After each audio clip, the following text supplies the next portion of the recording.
조 바이든 미국 대통령은 주요 7개국 G7 정상회의를 통해 미국의 귀환을 국제사회에 공식적으로 알렸습니다. 그러면서 중국에 대한 보다 적극적인 견제를 주도했습니다. G7 공동성명에는 중국 신장의 인권과 홍콩의 자치권, 대만 해협 문제 등이 처음으로 담겼습니다.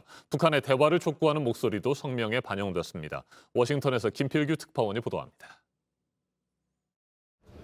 주요 7개국 정상회의에서 미국이 돌아왔다고 선언한 바이든 대통령은 회담 후 기자회견에서도 중국을 겨냥했습니다.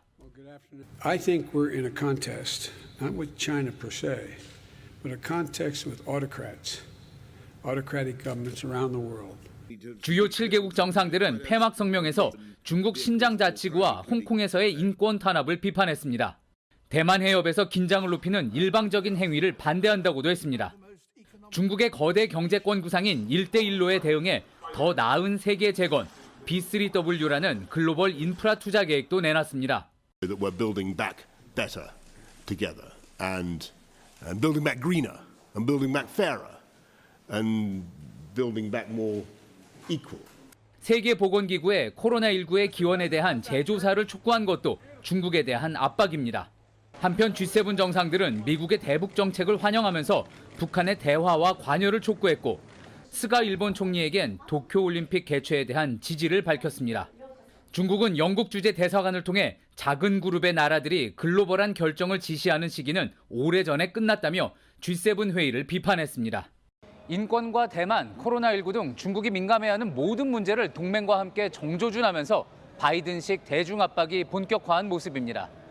워싱턴에서 JTBC 김필규입니다.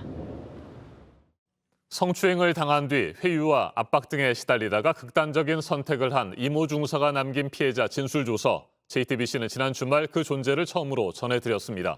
이 중사는 성추행 피해 사흘 만에 당시 상황을 매우 자세하게 알렸지만 사건이 세상에 드러나기까지는 몇 달이 걸렸습니다. 결국 이 중사가 스스로 생을 마감한 뒤였죠.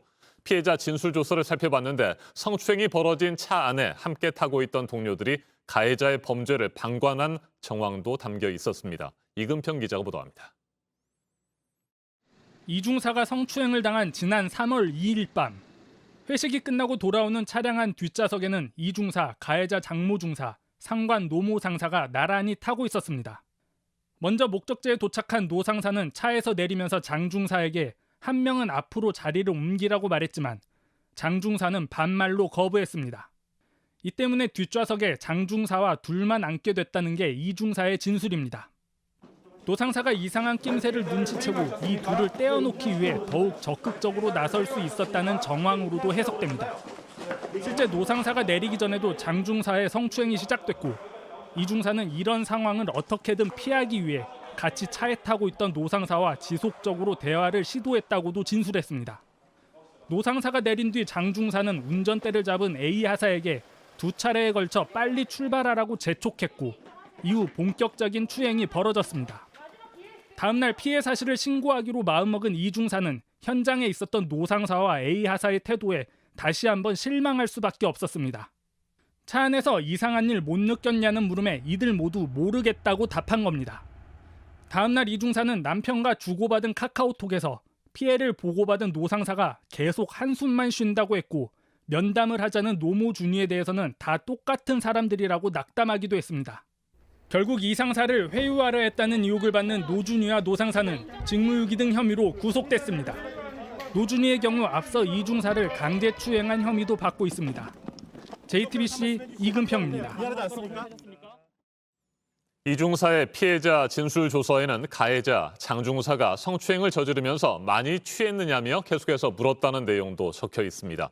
범행을 미리 계획하고 다른 동승자들이 눈치채지 못하도록 시도한 정황입니다. 이 중사는 사건 직후만 해도 이 같은 진술조사에 기대를 걸었던 것으로 보입니다. 구혜진 기자가 보도합니다. 앞좌석으로 안 간다며 뒷자리에 남은 장 중사. 뒷좌석에 둘만 남자 장 중사는 고 이 중사의 손을 끌어 본인과 붙어 앉겠습니다. 그리고 수십 차례에 걸쳐 추행했습니다. 노 상사가 차에서 내리자마자 기다렸다는 듯 돌변한 겁니다. 우발적인 추행이 아니라 계획성이 있었다고 짐작할 수 있는 대목입니다. 또 장 중사는 추행을 하는 동안 많이 취했으니 정신 차리란 취지의 말을 10번 정도 반복했습니다. 고 이중사는 이런 발언이 앞자리에 앉은 A 여사가 추행을 눈치채지 못하게 하려는 의도적 발언으로 해석했습니다. 진술에 따르면 장 중사는 추행 직후에도 여러 차례 범행을 인정하고 사과했습니다. 장 중사가 본인의 행동을 내내 인지할 수 있었다고 풀이됩니다. 차량 블랙박스와 관사 CCTV 그리고 2차례의 사과 문자 등 진술 내용을 뒷받침할 증거도 충분합니다. 장 중사는 군 검찰 조사에서 일부 내용에 대해 술에 취해 기억이 나지 않는다고 진술한 걸로 알려졌습니다. 고 이중사 부부는 피해자 진술을 하기 전 공군 경찰단에 기대를 걸었던 걸로 보입니다. 진술 전날 밤 이중사의 남편은 담당 수사관이 성폭력 연구로 박사규를 취득했다고 메시지를 보냈습니다. JTBC 구혜진입니다. 오늘 0시 기준 국내 코로나19 신규 확진자 수는 주말과 휴일 검사 건수가 줄면서 400명 안팎에 머물 것으로 보입니다. 어젯밤 9시까지 360명이 새롭게 확진 판정을 받았습니다. 전국의 감염 재생산 지수가 유행 확산의 기준점인 1을 넘어서고 있어서 여전히 방역의 긴장감을 늦출 수 없는 상황이지만 오늘부터는 코로나19 제한 조치가 일부 풀립니다. 스포츠 경기장과 공연장에 더 많은 사람들이 들어갈 수 있고 수도권 중학생들은 전체 학생의 3분의 2까지 등교 수업이 가능해집니다. 박상욱 기자입니다. 프로야구 경기가 열리는 서울 잠실구장입니다. 총 2만 5천석 규모인데요. 지난해에는 코로나19로 인해서 아예 관중이 아무도 없이 경기가 치러지기도 했습니다만 지금은 10%까지 전체 관중석의 10%까지 현장에서 경기를 볼 수가 있습니다. 이제는 이를 늘려서 30% 그러니까 잠실 기준으로는 7,500명까지 현장에서 경기를 볼 수 있습니다. 수도권 외 거리두기 1.5단계 지역은 30%인 경기장 입장 제한을 절반으로 완화합니다. 고무적이죠, 굉장히. 운 좋게 정말 이번에 예매표가 나온 거를 발견을 해가지고 나오게 됐는데 좀 더 확대됐으면 좋겠어요. 다만 경기장 안에선 마스크를 항상 써야 합니다. 가족 등 일행도 좌석 간격은 띄어야 합니다. 음식을 먹어도 안 되고 함성과 구호도 외치면 안 됩니다. 코로나 때문에 이렇게 떨어앉게 되면서 같이 즐길 수 없다는 거에 좀 많이 아쉽기도 했는데 그래도 무관중보다는 지금이 훨씬 더 좋다고 생각해요. 그래서 지금도 솔직히 만족스러워요. 볼 수 있는 것만으로도. K-팝 등 대중음악 공연장도 한시름 놨습니다. 99명이던 인원 제한을 실내외 상관없이 최대 4,000명으로 늘렸습니다. 학교 등교도 늘어납니다. 고등학교, 초등학교와 달리 별다른 등교 확대 조치가 없던 수도권 중학교와 실습이 많은 직업계 고등학교가 대상입니다. 하지만 현재 거리두기 단계와 5인 이상 사적 모임 금지 조치는 그대로 유지됩니다. 정부는 백신 접종률이 22%를 넘었지만 아직 하루 확진자가 400에서 700명을 오가고 있어 긴장의 끈을 놓을 수 없다는 판단입니다. JTBC 박상욱입니다. 국민의힘 이준석 신임 대표의 움직임 하나하나에 관심이 집중되고 있죠. 당대표에 뽑히고 다음 날 안철수 국민의당 대표를 만났다고 해서 또 여러 얘기들이 나오고 있습니다.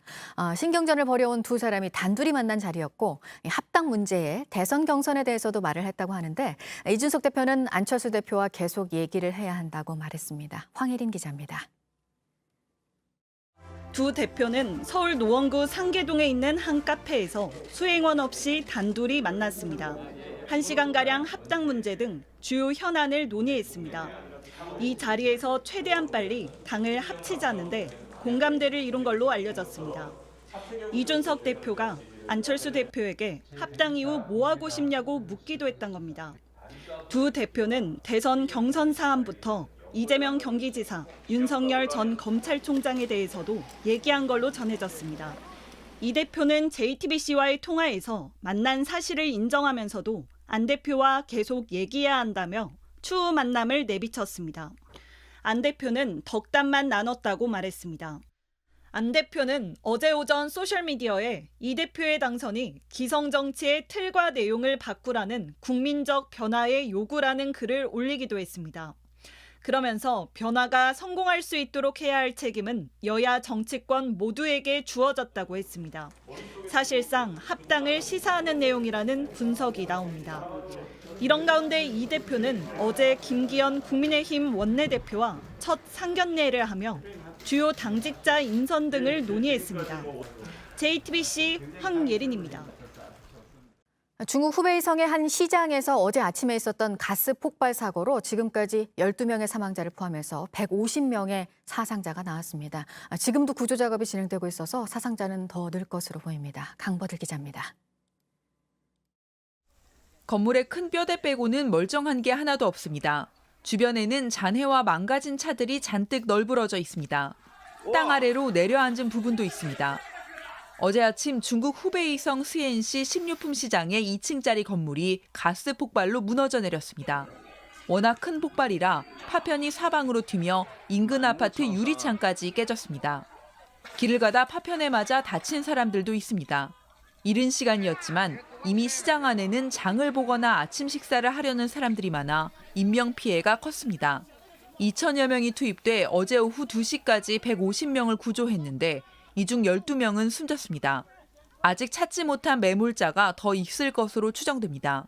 시진핑 국가주석은 이번 사고의 원인을 찾아 책임을 물으라는 중요 지시를 내렸습니다. 다음 달 1일 공산당 창당 100주년을 앞두고 있어 더욱 신경을 쓰는 모습입니다. Now, sadly, China is no stranger to deadly explosions like this, and each time an incident like this happens, it raises questions about safety standards inside the country. 앞서 2015년 대폭발로 165명이 목숨을 잃었던 텐진항에서 지난 1월 다시 사고가 나 8명이 숨지는 등 크고 작은 폭발이 끊이지 않고 있습니다. JTBC 강버들입니다.